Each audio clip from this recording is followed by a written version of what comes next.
Mintea lui începe să trădeze mult înainte ca faptele să o dovedească. În acest video vom pătrunde în mecanismele ascunse ale infidelității masculine și vom descoperi cum, fără să vrea, se dă de gol încă din primele gânduri. Rămâi până la final. Ceea ce vei afla îți va schimba complet modul în care înțelegi comportamentul bărbaților infideli. Infidelitatea nu este un act izolat, o greșeală întâmplătoare care apare dintr-o dată ca un fulger în mijlocul unei relații. Ea nu începe în momentul în care un bărbat pășește fizic în afara angajamentului său, ci cu mult înainte, în cele mai tăcute și ascunse colțuri ale minții sale. Trădarea prinde viață mai întâi în gând, ca o sămânță plantată adânc în subconștient, care, hrănită de dorințe nespuse, frustrări acumulate și fantezii neconștientizate, începe să încolțească mult înainte ca faptele să o confirme. Totul începe, de cele mai multe ori, cu un sentiment vag de nemulțumire. Poate fi o nemulțumire față de rutină, o senzație de sufocare în monotonia zilnică sau o frustrare neexprimată care macină încet interiorul. În această stare, mintea caută, fără ca el să-și dea seama, portițe de evadare.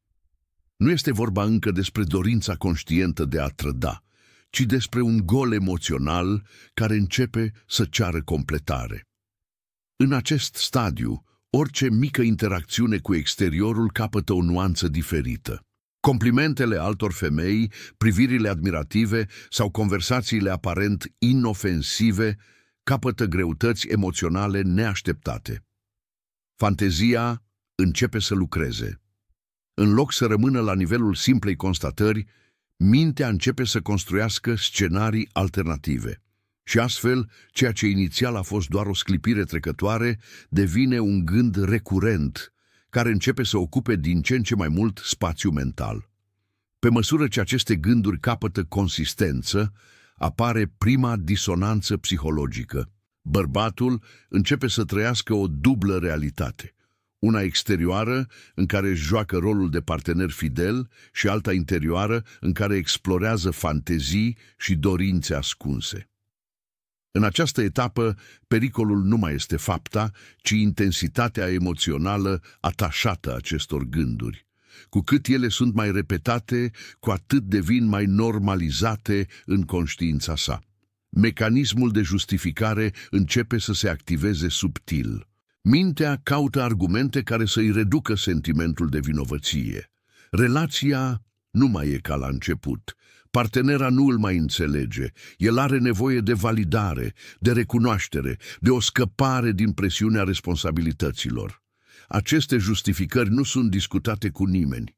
Ele se dezvoltă în tăcere, devenind fundația mentală care va susține viitoarea trădare. În această perioadă, comportamentul lui începe să se modifice imperceptibil. Devine mai distant emoțional, mai rezervat în discuții profunde, mai puțin implicat în viața de cuplu. Toate acestea nu sunt decizii conștiente, ci reflexe ale luptei interioare pe care o duce. Mintea încearcă să-și protejeze noua construcție psihologică, să mențină echilibrul între dorință și obligație. Machiavelli ar observa că adevărata trădare nu se produce în arena faptelor, ci în culisele gândirii, acolo unde planurile se clădesc în liniște, unde motivațiile se rafinează și unde loialitatea începe să se fisureze fără zgomot. În acest punct, bărbatul nu mai este în esență fidel. Chiar dacă fapta fizică nu s-a produs, loialitatea lui emoțională și mentală este deja compromisă. În mintea lui există deja o altă realitate, o altă poveste care a prins contur, iar fiecare zi care trece fără ca el să o înfrunte direct nu face decât să adâncească prăpastia. Când apare oportunitatea reală, el nu mai are nevoie de multă convingere. Gândul a fost deja antrenat, justificările sunt bine înrădăcinate, iar vinovăția a fost amortizată în timp prin acest proces de autoamăgire. În acel moment, actul de infidelitate devine doar o continuare firească a unui drum care a început cu mult timp înainte. într-un simplu gând care nu a fost oprit la timp. Pentru bărbatul lucid, cheia este să recunoască primele semne ale acestei alunecări mentale. Nu actul fizic este începutul, ci momentul în care mintea începe să caute în afara relației validare, emoție sau evadare. Doar prin confruntarea sinceră a acestor gânduri incipiente poate fi prevenită prăbușirea totală.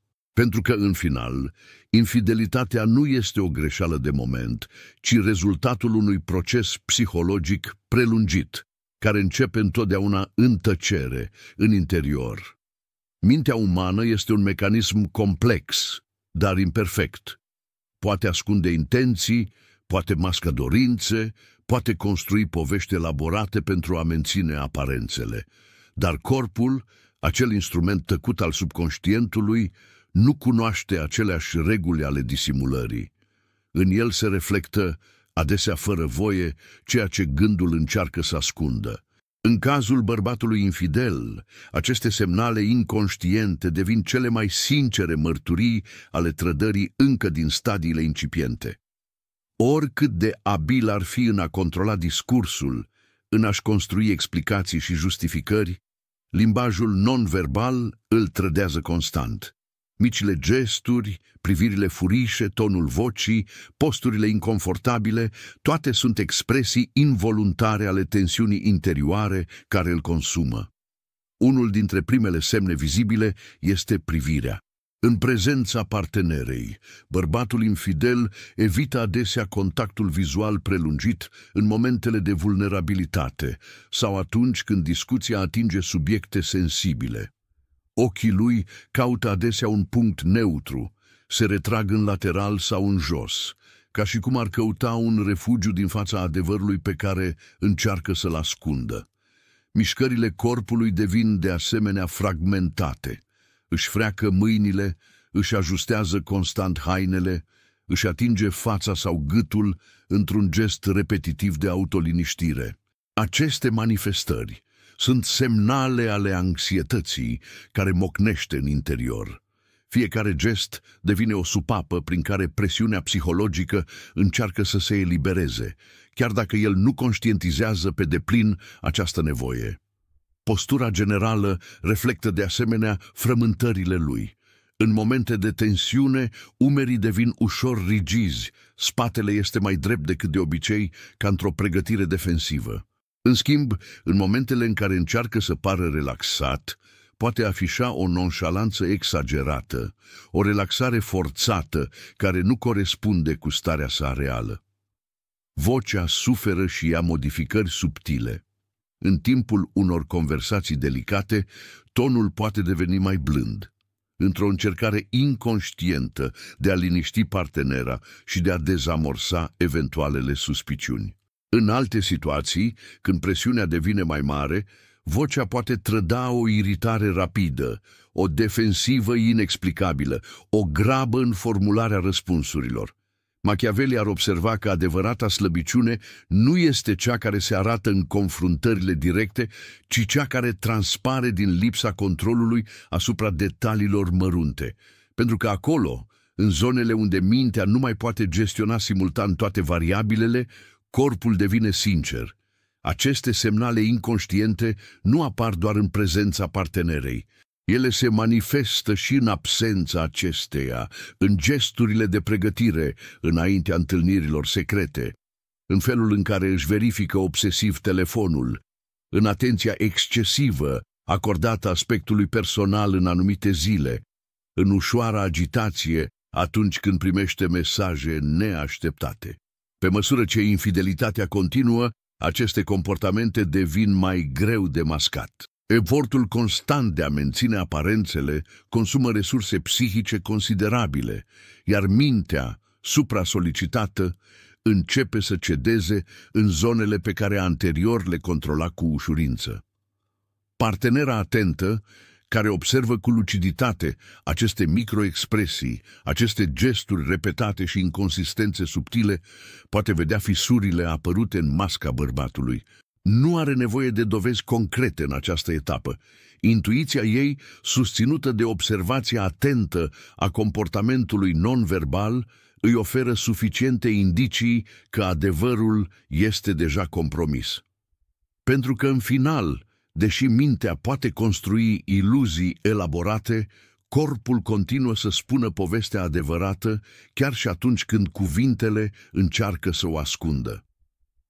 Infidelitatea nu este doar o problemă morală sau o trădare a unui angajament. Ea devine rapid un maraton psihologic, o luptă constantă a minții cu propriile sale construcții, în care fiecare minciună rostită, fiecare adevăr ascuns și fiecare poveste cosmetizată adaugă o greutate suplimentară pe umerii celui care încearcă să păstreze aparențele.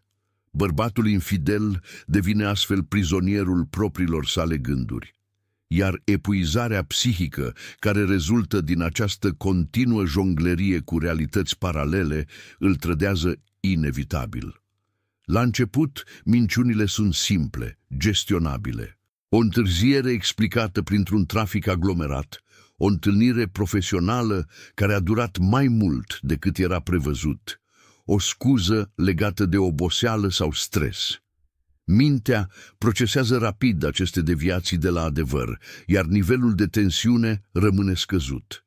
Dar, pe măsură ce infidelitatea avansează, complexitatea poveștii crește.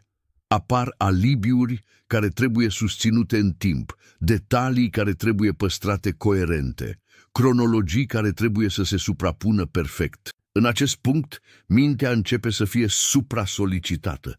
Memoria devine un câmp minat. Fiecare detaliu uitat poate deveni o breșă, fiecare inconsecvență poate ridica suspiciuni.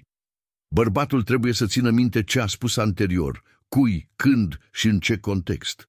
Această gestionare permanentă a informației devine un proces obositor, consumându-i treptat resursele cognitive.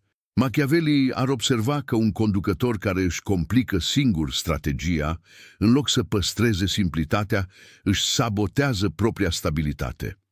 La fel, bărbatul infidel, pe măsură ce își extinde rețeaua de minciuni, se împovărează cu o structură mentală tot mai fragilă.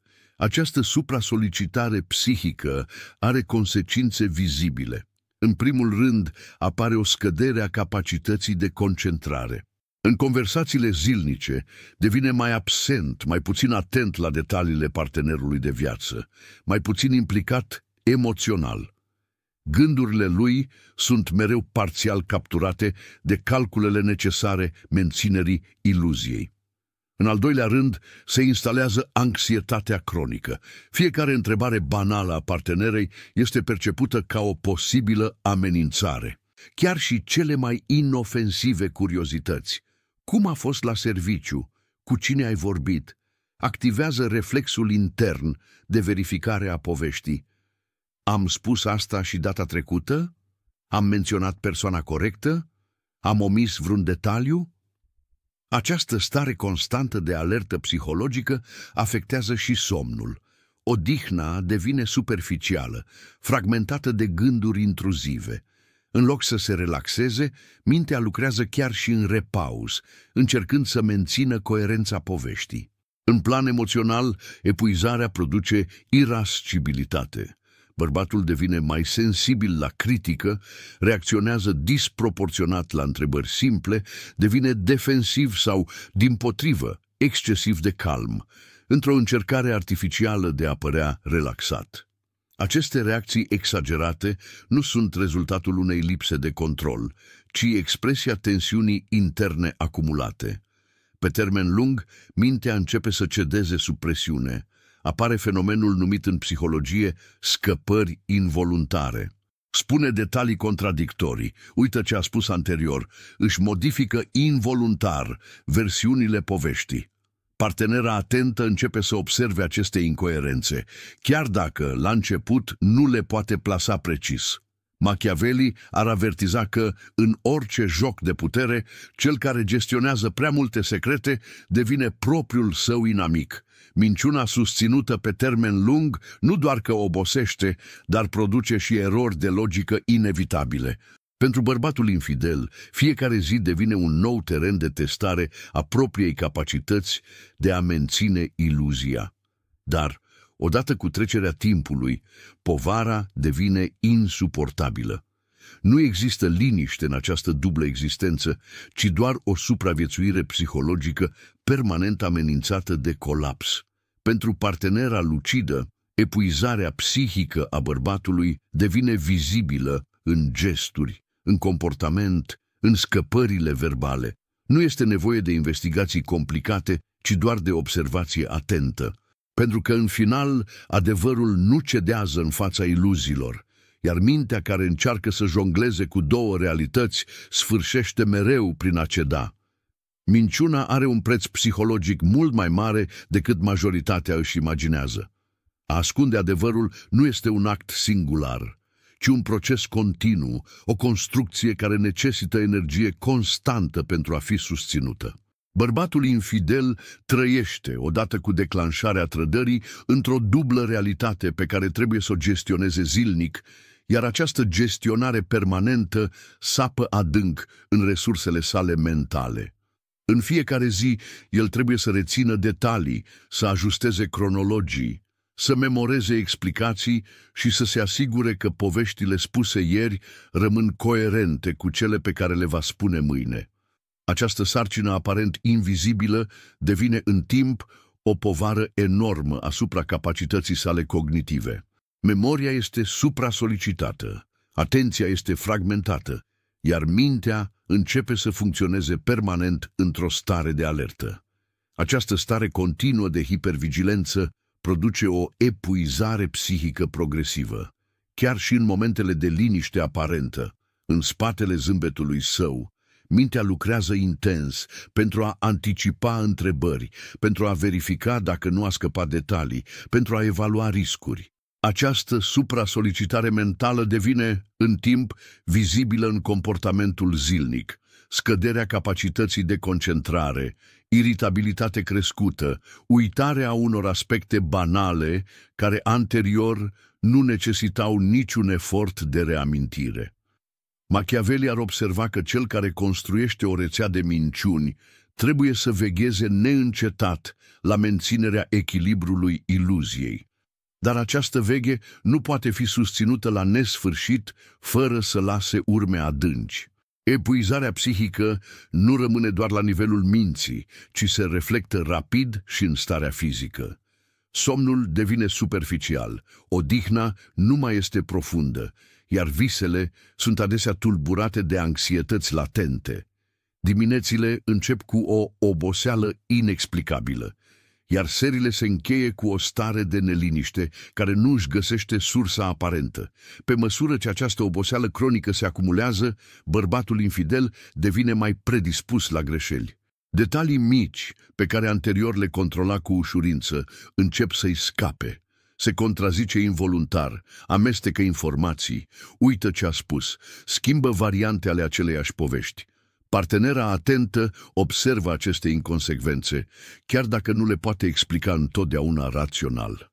Intuiția ei detectează schimbările de ton, pauzele de gândire prea lungi, ezitările suspecte, reacțiile disproporționate la întrebări simple. În spatele fiecărei mici scăpări se află oboseala acumulată de mintea, care nu mai poate jongla cu toate firele minciunii. Mai mult, epuizarea psihică duce și la manifestări emoționale imprevizibile. Bărbatul devine când defensiv, când excesiv de afectuos, când distant, când iritat fără motiv. Aceste fluctuații sunt rezultatul presiunii interne de a menține o imagine care începe să se fisureze. Pentru el, fiecare zi devine o nouă bătălie de menținere a aparențelor. Dar cu fiecare zi care trece, lupta devine mai grea, iar energia necesară tot mai dificil de mobilizat. În cele din urmă, acest proces conduce inevitabil spre colapsul sistemului construit. Machiavelli ar avertiza că orice sistem bazat pe iluzie și duplicitarism se prăbușește nu prin atac extern, ci prin propria sa greutate internă, pentru că mintea care minte nu poate funcționa la infinit în regim de avarie. Pentru partenera care observă, aceste semnale devin tot mai evidente. Nu mai este nevoie de dovezi externe atunci când în fața ei se desfășoară zi de zi spectacolul unui om care se afundă în propria-i oboseală psihologică, în propria-i destrămare emoțională.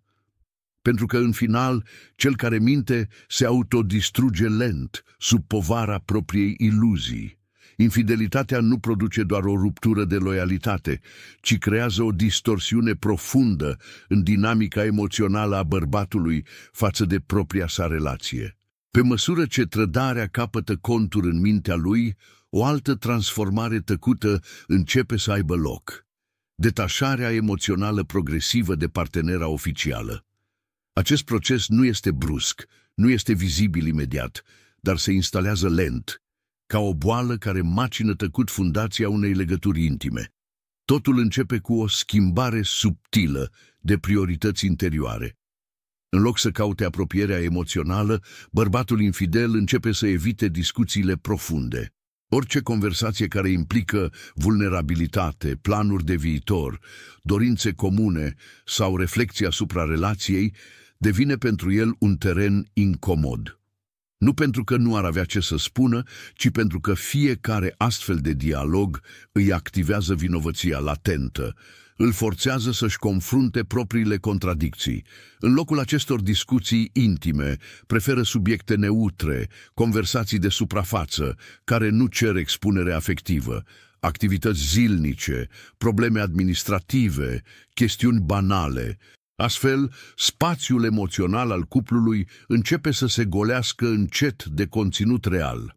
Pe măsură ce această distanțare emoțională avansează, bărbatul devine tot mai absent chiar și atunci când este fizic prezent. Participă la activitățile comune, dar gândurile lui sunt în altă parte. Este atent la discuții, dar nu se mai implică autentic. Gesturile de afecțiune devin automate, lipsite de profunzime, executate mai degrabă din obligație decât din dorință reală. Machiavelli ar observa că înainte de orice trădare vizibilă, există întotdeauna o retragere interioară a loialității. Când mintea nu mai este prezentă în relație, trupul urmează inevitabil aceeași cale. Această detașare nu este întotdeauna conștientă. Bărbatul infidel poate chiar să creadă că își iubește în continuare partenera, dar în realitate, energia emoțională investită anterior începe să fie redirecționată către noua sa fantezie sau relație secretă. Gândurile lui, dorințele lui, entuziasmul lui se mută treptat în afara cuplului oficial. Acest proces creează o discrepanță tot mai mare între ceea ce partenera percepe și ceea ce el trăiește intern. Ea simte că ceva s-a schimbat, că prezența lui nu mai este plină, dar nu poate identifica imediat sursa problemei. Intuiția ei detectează golul, iar tensiunea începe să crească. Bărbatul, simțind această tensiune, reacționează adesea prin evitarea confruntării. Refuză discuțiile despre relație, minimalizează nemulțumirile partenerei, invocă oboseala, stresul de la muncă sau alte motive externe care să justifice absența sa emoțională. În realitate, această evitare a contactului emoțional autentic este o formă de autoapărare. Orice discuție sinceră l-ar obliga să privească în față contradicțiile dintre ceea ce pretinde că oferă și ceea ce, de fapt, a retras deja din relație. Pe termen lung, această detașare emoțională conduce la o răcire completă a legăturii de cuplu. Intimitatea dispare, comunicarea devine pur funcțională, iar respectul reciproc începe să erodeze. În acest punct, relația continuă să existe doar ca o structură formală, golită de conținut afectiv. Pentru bărbatul lucid, conștientizarea acestei distorsionări este esențială. Detașarea emoțională nu apare spontan, ci este rezultatul permisivității interioare de a fugi de responsabilitatea afectivă. Machiavelli ar avertiza că orice conducător care își neglijează domeniul pierde treptat autoritatea, iar în relații, această neglijență afectivă produce exact același efect: pierderea controlului asupra propriei vieți emoționale și, în final, destrămarea întregii construcții. Pentru că, în cele din urmă, trădarea nu începe în pat, ci în tăcerea dintre doi oameni care odinioară se iubeau. Unul dintre cele mai subtile și totodată trădătoare mecanisme psihologice ale bărbatului infidel este nevoia compulsivă de autojustificare. Paradoxul minciunii constă în faptul că, cu cât cineva încearcă mai mult să pară credibil, cu atât devine mai vizibil faptul că încearcă să ascundă ceva, în dorința sa de a preveni suspiciunile, de a controla percepția partenerei. Bărbatul infidel începe să își construiască singur capcana din care, inevitabil, nu va mai putea ieși. Această nevoie de a explica excesiv apare încă din fazele timpurii ale infidelității. Fără a fi întrebat, el oferă detalii despre unde a fost, cu cine, cât a stat, ce a făcut. Povestește cu o minuțiozitate nenecesară despre întâlniri, drumuri, activități banale, ca și cum ar încerca să acopere preventiv orice întrebare posibilă. În spatele acestui comportament stă anxietatea profundă că adevărul ar putea ieși la suprafață. Mintea lui anticipează riscurile și încearcă să elimine orice spațiu pentru suspiciune, dar tocmai această anticipare excesivă îl trădează. Machiavelli ar observa că, într-un joc de putere, cel care simte nevoia să se apere înainte de a fi acuzat își arată deja slăbiciunea. Adevărul nu are nevoie de justificări elaborate, doar minciuna cere să fie împachetată constant într-o poveste convingătoare. Partenera, chiar dacă nu conștientizează imediat natura problemei, simte instinctiv că există o tensiune în spatele acestor explicații. Fluxul prea organizat de informații, lipsa ezitărilor, dorința evidentă de a nu lăsa loc de întrebări, ridică paradoxal semne de întrebare. Pe măsură ce timpul trece, povestea devine tot mai greu de gestionat. Fiecare justificare adaugă noi variabile pe care mintea trebuie să le rețină. Incoerențele apar inevitabil, date care nu se mai potrivesc, persoane amestecate, detalii schimbate involuntar. Această presiune de a menține coerența poveștii amplifică epuizarea psihică. Bărbatul devine tot mai iritat atunci când este întrebat despre detalii, tocmai pentru că știe cât de fragil este echilibrul minciunii sale. Orice întrebare banală devine o amenințare care poate expune contradicțiile acumulate. În plus, autojustificările nu se limitează doar la faptele zilnice. Ele pătrund și în sfera morală, acolo unde bărbatul încearcă să își calmeze propria conștiință. Începe să invoce motive personale pentru comportamentul său, presiunea de la muncă, lipsa de înțelegere din partea partenerei, sacrificiile pe care le face, lipsa de sprijin emoțional. Toate aceste argumente devin scuturi psihologice care îi permit să continue trădarea fără a simți, pe moment, toată greutatea vinovăției. Machiavelli ar spune că cel mai periculos adversar nu este cel care atacă direct, ci cel care își justifică permanent existența, încercând să controleze percepția celorlalți. În acest joc subtil, autojustificarea devine, fără să-și dea seama, cea mai clară dovadă a propriilor sale slăbiciuni. Pentru partenera atentă, cheia nu este să caute dovezi fizice, ci să observe ritmul, frecvența și natura acestor justificări.